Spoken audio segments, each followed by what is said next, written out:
Buenos días, soy Vanessa Vallejo y ustedes están escuchando el podcast del Pan Am Post.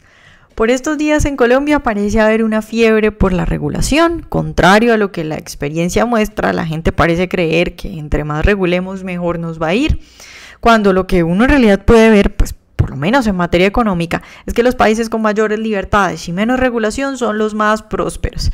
En nuestro podcast de hoy, para hablar al respecto, tengo como invitado a Santiago Matallana, economista y máster en políticas públicas de la Universidad de Chicago y actual director de desarrollo empresarial del DNP.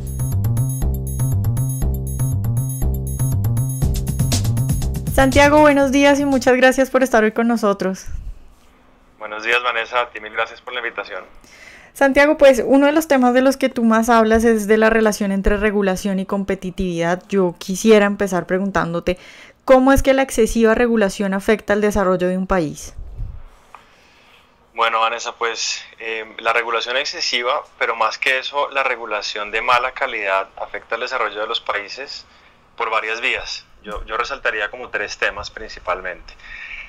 En primera medida, le implica unos costos directos a la economía, pero además afecta la competitividad, y ya te voy a explicar de manera precisa qué quiero decir con esto. Y en tercer lugar, debilita la institucionalidad de los países. Entonces, en lo que tiene que ver con los costos para la economía, hay estudios que muestran cómo efectivamente esto se materializa. Entonces, por ejemplo, para países de la OCDE, en promedio los costos directos de la regulación para la economía corresponden a casi 4 puntos del PIB, 3.8% del PIB.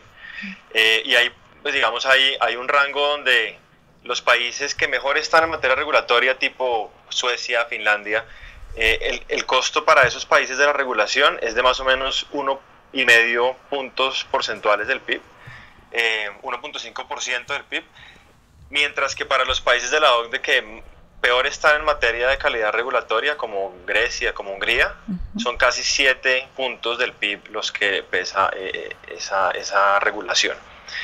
Y la OCDE ha hecho estudios sobre, bueno, y si yo logro reducir los costos de regulación, ¿cómo aumentaría mi riqueza? ¿Cómo aumentaría mi PIB? Y lo que han logrado ver es que para esa muestra de países, una reducción del 25% en los costos regulatorios implicaría que a 2025 se daría un aumento de 1,5 puntos porcentuales casi del PIB para esos países de la OCDE. Entonces, claramente la regulación tiene costos para la economía y sobre eso ya hay evidencia. En segundo lugar, decía yo que afecta la competitividad de los países. ¿Cómo afecta la competitividad de los países? Pues el indicador por excelencia que utilizamos nosotros para hablar de estos temas es el índice global de competitividad del Foro Económico Mundial, que yo supongo que tú conoces, y en su última entrega, en la variable que mide la carga regulatoria del gobierno, se ubicó a Colombia en el puesto 124 entre 140 países. O sea, muy mal, por debajo de pares del continente como Panamá y Chile, pero por debajo de Paraguay, Guatemala, Uruguay, República Dominicana. Te puedo dar una lista larga. El promedio de América Latina está en 120 en esa variable en particular. Nosotros estamos en el puesto 124 en materia de carga regulatoria, y eso pues nos pega en competitividad, porque en el índice de competitividad del Foro Económico Mundial estamos en la posición 61, y si no nos fuera tan mal en esa variable, pues estaríamos mejor. De hecho, nosotros hicimos el ejercicio de calcular el contrafactual, y si estuviéramos en esa variable también como lo está Chile, ni siquiera estamos hablando de ser Suecia, de ser Finlandia, sino simplemente de tener la carga regulatoria que tiene Chile, subiríamos 2 puestos en el escalafón general. Estaríamos en el puesto 59 y no 61. Entonces, pues claramente afecta nuestra competitividad, y hay agentes en el mercado que toman decisiones con base en esos escalafones. Y decían que en tercer lugar se debilita la institucionalidad del país. Entonces, ¿a qué me refiero con eso? Pues que si un país no es capaz de aplicar y hacer cumplir de manera justa y eficaz su regulación, cosa que por supuesto suele ocurrir cuando esta es excesiva, pues ahí se afecta la credibilidad y la confianza en las instituciones. Y ahí también hay evidencia. Hay un proyecto que se llama el World Justice Project, que calcula el índice de cumplimiento regulatorio, donde también se compara una muestra importante de países, son 103 países, y en esa muestra nosotros estamos en la posición 51, precisamente en ese índice de cumplimiento regulatorio, y de 15 en América Latina. Entonces no solamente pues tenemos un problema de carga regulatoria, sino que además la regulación que tenemos no estamos en capacidad de hacerla cumplir. Claro, Santiago, ¿en qué aspectos cree usted que el país debe bajarle al grado de regulación? Bueno, hay un montón de oportunidades de mejora. Digamos que en esa línea, pues yo sí quiero reconocer que ha habido un montón de avances importantes en los últimos años en Colombia y a eso me puedo referir más adelante, pero tenemos aún retos enormes para, como tú dices, bajarle al grado de regulación. Lo primero que hay que decir ahí es que Colombia no cuenta con un inventario normativo claro y unificado, y en esa medida pues es difícil como hablar de algo que no está tan claro en cifras. Y en esa medida hicimos aquí en el DNP un ejercicio bien interesante en este primer trimestre del año, con un piloto en Big Data. Lo que hicimos fue hacerle web scraping a la página del diario oficial. Eso es una metodología que básicamente lo que hace es capturar de manera masiva información estructurada o no estructurada en Internet, en este caso texto no estructurado. Procesamos esos datos, identificamos patrones, creamos una base de datos de regulación y ya estamos encontrando cosas muy interesantes, sobre todo bien impactantes. Entonces encontramos, por ejemplo, cosas como la siguiente: entre 2000 y 2016, que es todo el periodo que logramos capturar en la base de datos, los reguladores nacionales diariamente emiten casi 3 decretos, 11 resoluciones, casi una circular y más de 15 normatividades de otro tipo. Y el inventario que hoy tiene Colombia, cuando tú coges todo lo que hay en esos 16 años del diario oficial, son casi 95.000 normas. O sea, es un universo enorme de normatividad, donde no es claro qué está vigente, qué no, donde hay unas cosas que son sustanciales, otras que no lo son. Ahí hay de todo. Pero este resultado es interesante porque al menos ahora ya estamos dando un paso hacia tener un inventario. Entonces tenemos ya información, como te digo, disponible desde el 2000, tenemos datos con frecuencias distintas, anuales, mensuales, semanales, podemos categorizar por ministerios, podemos restringir datos geográficamente, podemos actualizar esto en tiempo real, y eso pues es, yo creo que muy, muy importante. Entonces, no hay inventario, estamos avanzando en eso. Ahora, ¿cuál es la hoja de ruta que tiene el país en materia de mejora regulatoria? Y aquí quiero ser claro en que Colombia tiene una hoja de ruta y eso es muy positivo. Entonces, nosotros estamos en proceso, como tú sabes, de entrar a la OCDE, y uno de los comités de la OCDE es el comité regulatorio. A ese comité fuimos aceptados hace 2 años y ese comité resaltó la necesidad de que Colombia desarrolle una política regulatoria que sea explícita, que sea congruente con sus objetivos de política, que establezca procedimientos claros, etcétera, para que el país tenga una regulación de calidad. Y atendiendo a esa recomendación del Comité de Política Regulatoria de la OCDE, Colombia sacó adelante un COMPES hace 3 años de análisis de impacto normativo, de mejora normativa, y ahí se sentaron las bases para incorporar una cosa que se llama el análisis de impacto normativo.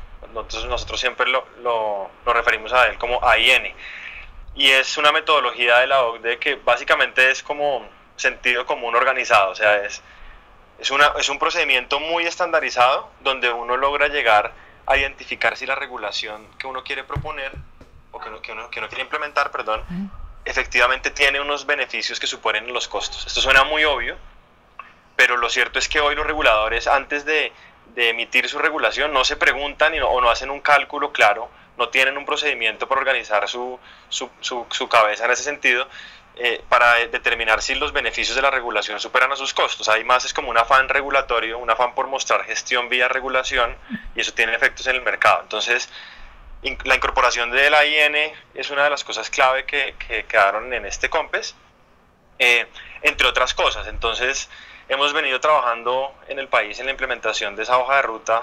Santiago, pues uno de los sectores que para muchos liberales está más regulado en Colombia es el del mercado laboral, y un tema muy polémico es el del salario mínimo. ¿Tú qué piensas acerca del salario mínimo y de su relación y de cómo afecta la tasa de empleo?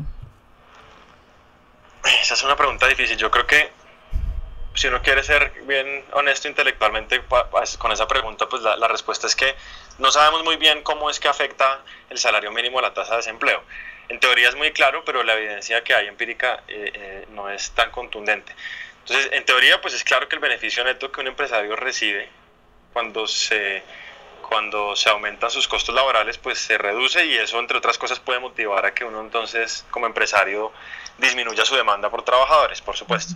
Entonces aquí lo que yo haría sería como algunas consideraciones desde lo teórico, y luego de pronto mencionar algunas cifras que pueden ser ilustrativas para el caso colombiano. Entonces, lo primero es que el salario mínimo sí tiene la vocación de eliminar empleos donde el empleador y el empleado voluntariamente establecerían una remuneración monetaria que esté por debajo de dicho mínimo, por definición.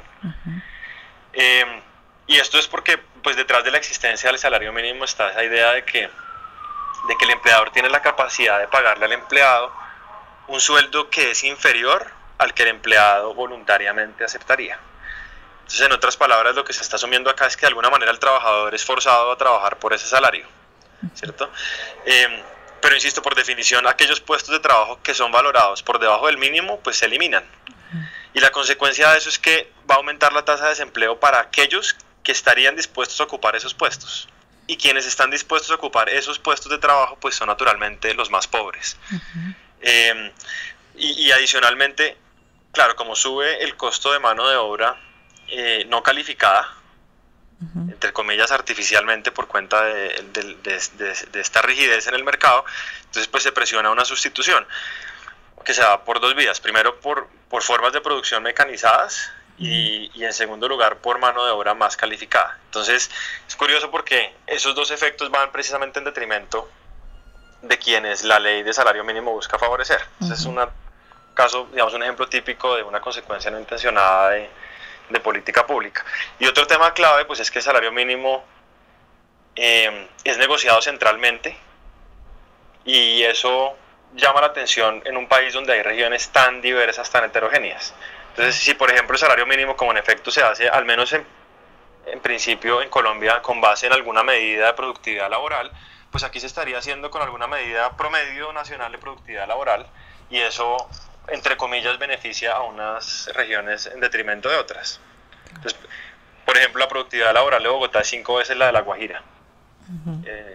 Eso, digamos que a nivel ya más técnico, pues lo pone a uno a pensar sobre si eso está bien o no. Y si uno se pone incluso más técnico, pues puede ver que con la inflación ocurre lo mismo, que es el otro componente que se utiliza usualmente para calcular o para sentar las bases de la negociación del salario mínimo, el IPC, porque también las canastas de consumo y los niveles de ingresos son muy diferentes entre regiones en Colombia. Y esas son consideraciones muy teóricas, salvo pues las últimas, que son, digamos, ya la realidad de las diferencias que hay entre regiones en el país. Pero en la práctica lo que uno ve es que en Colombia, pues, la tasa de desempleo para los jóvenes es altísima, está por encima del 20%, la informalidad todavía está por encima del 50%, rondando el 50%. Entonces, por supuesto que, pues, las políticas que vayan en la vía de reducir rigideces en ese mercado y de reducir costos tanto salariales como no salariales para los empleadores, pues pueden ayudar a resolver esos problemas. Como en efecto B1 ocurrió cuando se dio la reforma tributaria del 2012, que se eliminaron los parafiscales y empezó a quebrarse la tendencia de informalidad laboral en el país. Santiago, pues pasando a otro tema, Simón Gaviria, el director del DNP, ha hecho varias críticas sobre la supuesta efectividad de los subsidios para reducir la pobreza. ¿Tú qué piensas al respecto? ¿Crees que apostarle a un sector privado fuerte sería más eficiente que apostarle a un gran estado de bienestar? Bueno, pues frente a la primera parte de la pregunta, pues están por un lado las críticas que se le han hecho al Sisbén, o digamos, las reflexiones que se han hecho sobre el Sisbén, y esas tienen que ver fundamentalmente con retos en materia de calidad de la información y del enfoque que tiene el Sisbén. Y pues rápidamente sobre eso decir que ahí se están tomando correctivos. Entonces, en materia de calidad, se están mejorando las bases de datos con un sistema que hace interoperables varias bases de datos, y con eso pues el registro se mejora y se reduce la probabilidad de que haya colados. Y en segundo lugar, en materia de enfoque, también hay una nueva metodología con la que la estimación para focalizar, para tener el índice de focalización de los individuos es distinto. Ahora eso se basa en una presunción de ingresos. Pero más allá de, digamos, esa discusión puntual del Sisbén, pues sí hay que reconocer que los subsidios tienen unos efectos profundos permanentes en el crecimiento económico y en la distribución del ingreso. Entonces, cifras de las que precisamente ha presentado nuestro director en varios escenarios. En el 2015 esos subsidios costaron 72 billones de pesos, que es básicamente una tercera parte del presupuesto general de la nación, cerca de 9% del PIB. Es una cifra muy importante. Y entonces es fundamental que ese gasto público en subsidios pues sea destinado de manera eficiente, ¿cierto? Eficaz, que llegue a las personas que lo necesitan. Y el sistema actual de subsidios tiene varios problemas. Tiene, yo diría, 3 problemas. Faltan unos lineamientos marco en la formulación de subsidios, ¿sí? Como que dejen de manera muy clara, en la medida en que un hacedor de política pública quiera otorgar un subsidio, entonces qué pasos debe seguir, qué marco lógico debe seguir. En segundo lugar, también hay una falta de información para hacerle seguimiento y evaluación al esquema. Hasta ahora nos estamos dando cuenta del efecto que algunos de los subsidios que estamos dando están teniendo. Y en tercer lugar, pues hay una mala focalización para el caso de algunos programas, y eso implica tanto ineficiencia como regresividad en el gasto público. Entonces, con el esquema actual agregado, o sea, todos los subsidios, la tercera parte de los subsidios sociales hemos encontrado que se están quedando en manos de los colombianos de altos ingresos, que eso es completamente escandaloso, mientras que los que están en pobreza extrema solamente están recibiendo más o menos el 8% de los subsidios. Y aquí el equipo, digamos, estas cosas pues las conozco porque, digamos, son de los temas en los que más hemos estado involucrados aquí en el DNP, aunque no directamente en mi área, pero quienes están trabajando este tema hicieron un ejercicio muy interesante donde compararon lo que ocurre en países como Alemania o el Reino Unido antes de subsidios y después de subsidios en materia de desigualdad, y lo compararon con el caso colombiano, y es impactante. Alemania y Reino Unido antes de subsidios tienen una desigualdad casi igual a la de Colombia, o sea, un coeficiente Gini muy cercano. Te estoy hablando de que si el coeficiente Gini de Colombia es 0,56 antes de subsidios, en Alemania es 0,55 y en el Reino Unido es 0,54. Estamos hablando de así de parecidos. Pero después de subsidios, la desigualdad en Alemania pasa a un Gini de 0,3 y en el Reino Unido de 0,32. En Colombia se queda en 0,52, o sea, el efecto es casi ninguno. De manera que, pues hay, digamos que toda una lógica detrás de tener subsidios, de tener política social, de hacer redistribución, pero eso no está teniendo el efecto deseado. ¿Tú crees entonces que es porque se están repartiendo mal los subsidios? Sí, sin duda. Santiago, y otra pregunta que te quería hacer es, ustedes del DNP o tú personalmente, ¿le ves una importancia fundamental a acabar con la desigualdad? Es decir, porque a mí no me queda claro, por ejemplo, que la prosperidad de un país vaya de la mano con la igualdad. Uno puede ver países que son muy prósperos y son desiguales, ¿no?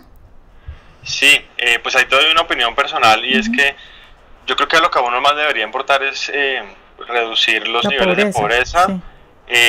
Y como tú dices, pues hay países ricos con niveles de desigualdad que para un igualitario pues son escandalosos, digamos. Pero sí, esa es una discusión que se ha convertido en un poco más ideológica de lo que a uno le gustaría, pero sí hay algo de evidencia sobre cómo la desigualdad también tiene efectos negativos que uno eventualmente querría entrar a resolver.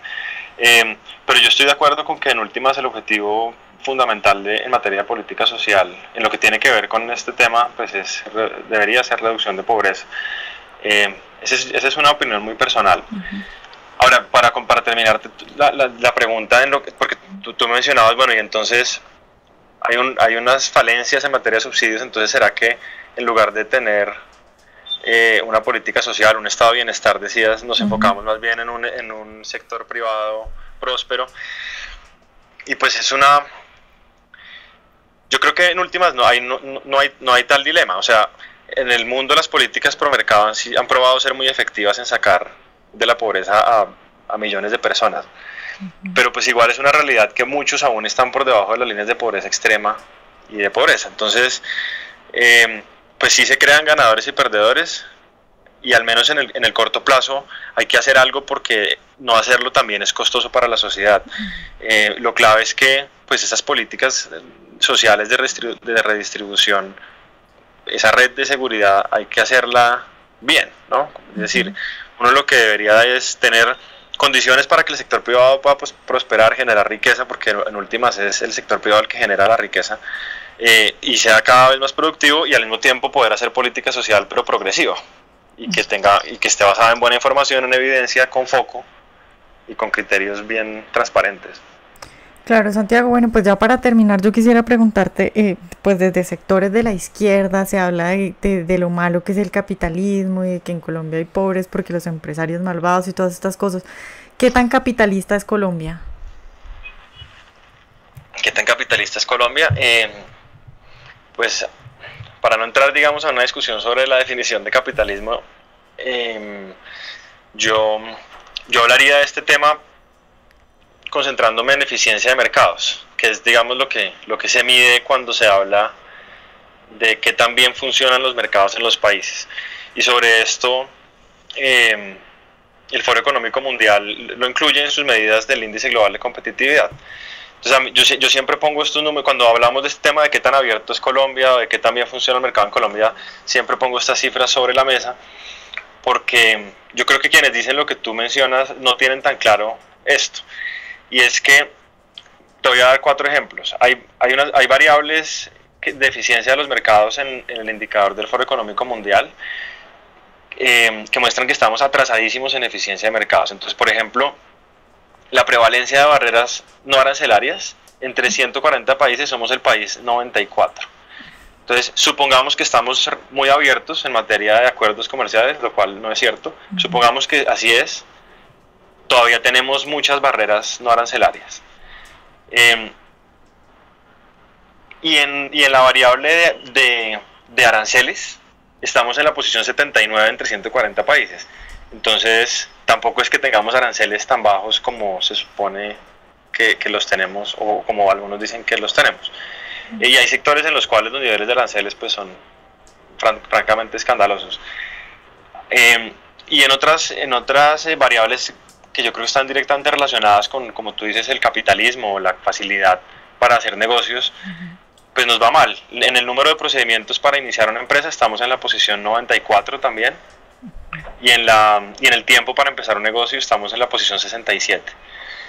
Y con este indicador, o con el indicador Doing Business del Banco Mundial, tú vas a encontrar que sí, Colombia ha mejorado en algunas cosas, pero todavía estamos mal en términos relativos. Tenemos mucho por mejorar. Eso por un lado. Y por el otro, cuando tú coges la sumatoria de importaciones y exportaciones como porcentaje del PIB, que pues es un indicador clásico de apertura del mercado, en el 90, en Colombia eso era el 35% del PIB. En 2015 era el 39% del PIB, o sea, no varió casi nada. Mientras que en México, en el mismo año, en el 90, estábamos al mismo nivel, o sea, 35% del PIB mexicano, era la suma de IMPO más Expo, y en 2015 era el 73%.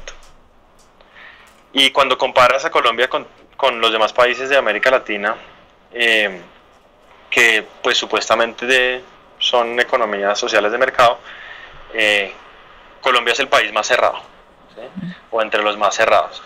Entonces, pues aunque estamos constitucionalmente declarados como economía social de mercado, en la práctica hay muchas restricciones, ¿sí? Muchas restricciones a la libre competencia, y hay que decir que unas provienen del sector privado a través de corporativismo, o sea, de captura del Estado, de extracción de rentas, etcétera, y otras de la misma regulación que expide el Estado, que con intereses legítimos termina teniendo efectos negativos en materia de restricción de la libre competencia. Claro, los impuestos a las empresas también, ¿no? Creo que estamos como en el tercera, cuarta posición en América Latina de impuestos a las empresas. Pues mira, aquí tengo el listado de estas variables que te digo. Eso también está en el pilar de eficiencia del mercado de bienes. Y aquí dice que la tasa total de impuestos estamos en la posición 133 de 140 países. Sí, estamos bastante mal. Bueno, Santiago, pues muchas gracias por estar hoy con nosotros. No, con mucho gusto, Vanessa. A ti mil gracias por la invitación. Bueno, yo termino este podcast diciendo que a mí sí me da mucho gusto que desde una entidad como el DNP tengamos en Colombia gente que reconozca la importancia de bajarle el grado de regulación, y no solo que la reconozca, sino que esté trabajando para eso, y que hablen abiertamente de cosas como que el salario mínimo perjudica la tasa de empleo o que los subsidios están yendo para donde no debería ser. Y bueno, espero que hayan disfrutado esta entrevista. Recuerden seguirnos en nuestras redes sociales, @PanamPost. A mí me pueden encontrar con @VanesaVallejo3 con una sola S. Y recuerden también seguirnos en nuestro canal de YouTube para que escuchen todos nuestros podcasts y todo nuestro material audiovisual.